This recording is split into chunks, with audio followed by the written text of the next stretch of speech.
Hey folks, Jeff again, SimSamurai.net, finishing up part 3 here of our Cessna 172 pre-flight. Basically, I've gone through everything that I needed to do for my pre-flight. Did my exterior aircraft inspection on the port side, starboard side. Had first checked all my lights. Did all the interior stuff that I normally do. And then actually, after we've completed everything, we flip this over. Now we're ready for our pre-start and green stripe for go. So basically, it starts with making sure your seat belts are adjusted and secured. They are, and you want to make sure your seat's properly adjusted up to the point that you can nicely actuate your rotor pedals without putting your knees all the way into the dash. And then make sure our doors are closed and locked. They are. Windows are open right now. It's a little hot out. Passenger brief, or safety brief. Make sure our seat belts are on.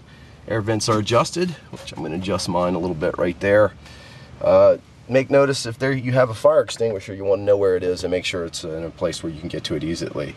And then notice your exit locations. Fortunately enough, in a small aircraft like this, there's only two, unless you want to crawl out the baggage door, which some people have done as well in certain situations, but hopefully we won't be using that today. And then number 3 is to tell your passengers to please assist you, the pilot, in traffic scanning. Gives them something to do, helps them keep an eye outside and keep their eyes on the air for you.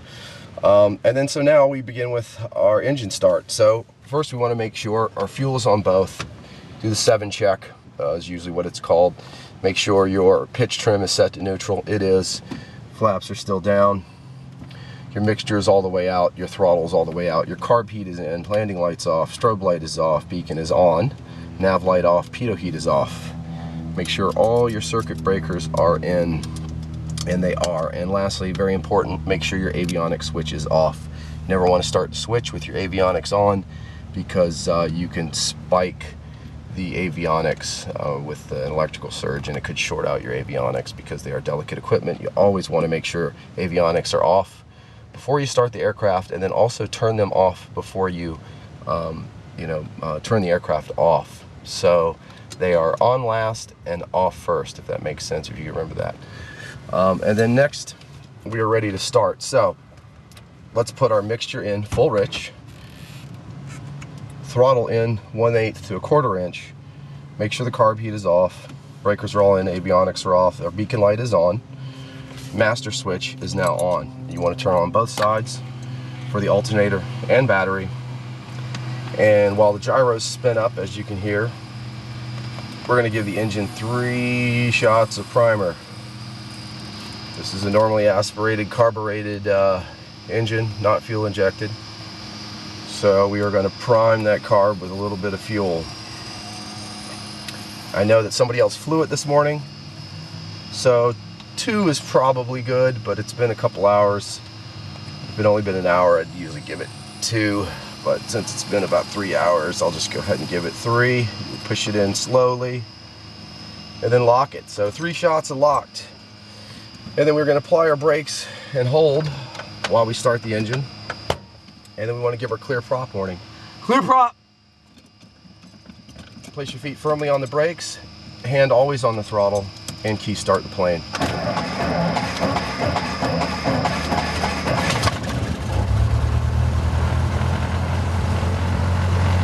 And there it is. First thing you want to check, make sure your oil pressure is coming up. Oil pressure is in the green. Take a look at your fuel. As I said, as I check the tanks, it looks like we've got half tanks, and it's reading about half, so that's good. Alright, now reduce your throttle back to 1,000 RPM. Okay, and then re-lean the mixture about 1 inch, 1.5 inches for taxi.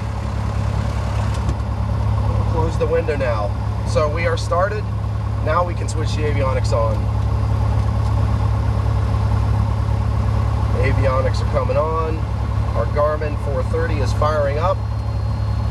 Reality XP makes a really nice version of this, of the Garmin 430 and 530.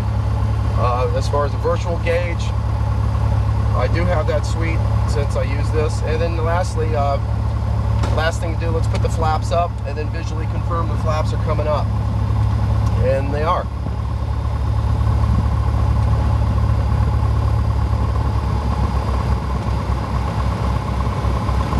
basically I want to hit OK, which means enter, and then hit enter again.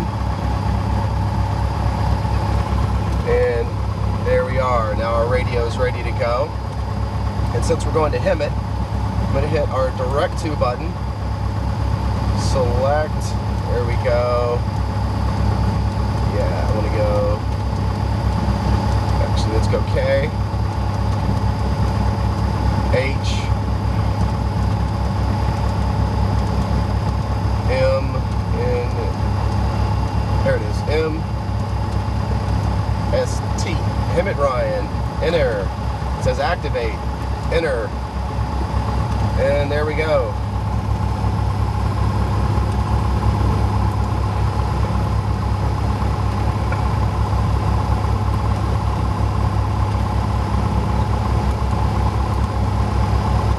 And let's see if the OBS. Okay. And we're ready to put our headsets on. So that's it for pre-flight. We're going to talk to ATC now, so it's time to put the camera away, and we'll see you in the air. Jeff, SimSamurai.net. Thanks for watching.